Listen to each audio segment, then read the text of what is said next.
As I've mentioned before, there is no one RV solution that works for everyone.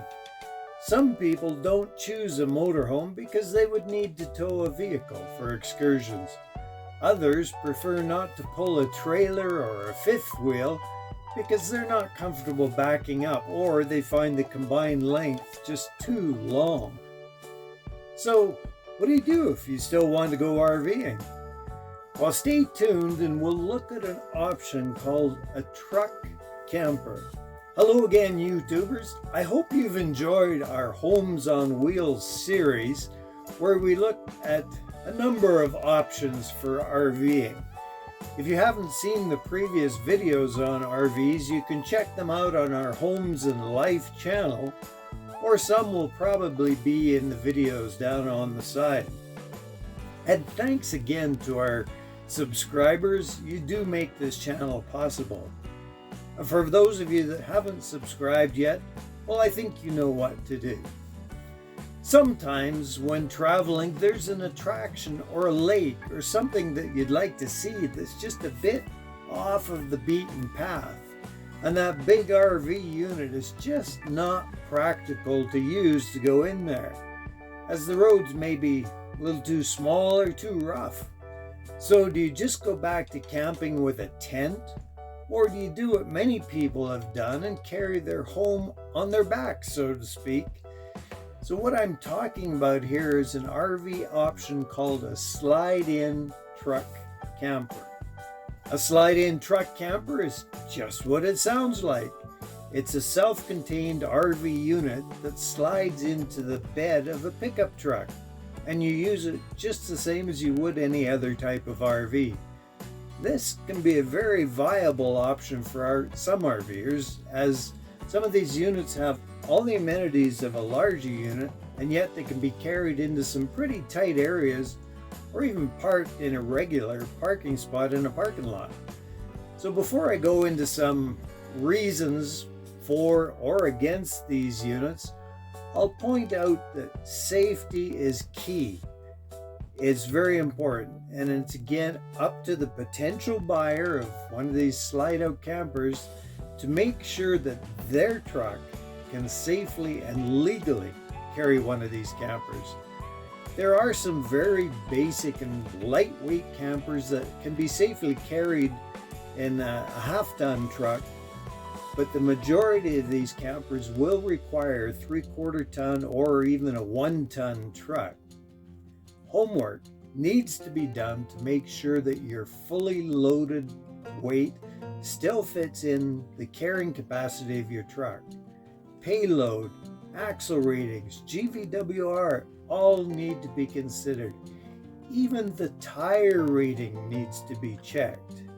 It would be a shame to be driving along and have a tire blow because you've got too much weight for those tires.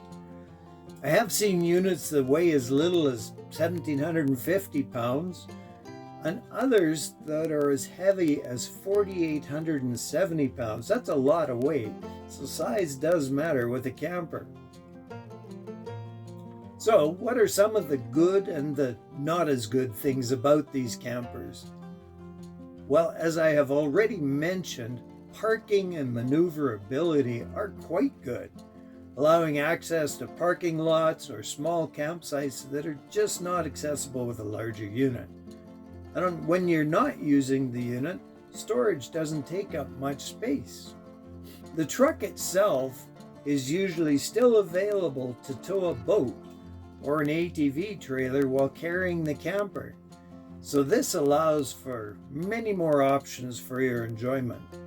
Also, the slide-in camper is not really a vehicle, so it doesn't require vehicle registration, and insurance should be much less expensive.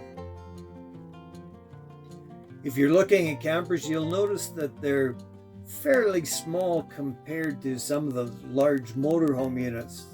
It's a fairly small area, which can work well for you in that it's fairly easy to heat, or with the air conditioner, fairly easy to cool. Campers can also be unloaded from the truck, often in as little as 10 minutes once you get a system worked out. Most of the new campers have electric jacks that can be controlled with a remote, making this process a lot easier than the old hydraulic jacks. And then this frees up the truck for running around or for repairs on the truck or whatever, and you don't have to pack up the campsite just to go shopping. On the downside, all the camper weight sits on your truck, and that changes the center of gravity. The truck will handle differently, and because of the increased height, it's also going to be affected more by the wind. And rough roads are going to exaggerate the sway of having a camper on the truck. And when you're shopping around, you'll find that the cost per square foot of a camper is quite high. This will depend somewhat on the options that are in the camper, like slide outs, air conditioners, bathrooms with showers, those kind of things. And the type of construction can make a difference as well, depending on whether it's wood frame, aluminum frame, laminated construction, or fiberglass construction. Campers are very functional, but they don't have much storage. Often what happens is the back seat of the truck gets used for storage. I've also seen people make a storage container that fits into the trailer hitch receiver on the back of the truck, and again, give additional storage space. On used camper units, the jack supports and tie-down areas can become a problem. These are both areas of high stress, and they need to be protected, both from damage and from moisture. Because of the smaller interior space, campers tend to get condensation quite easily.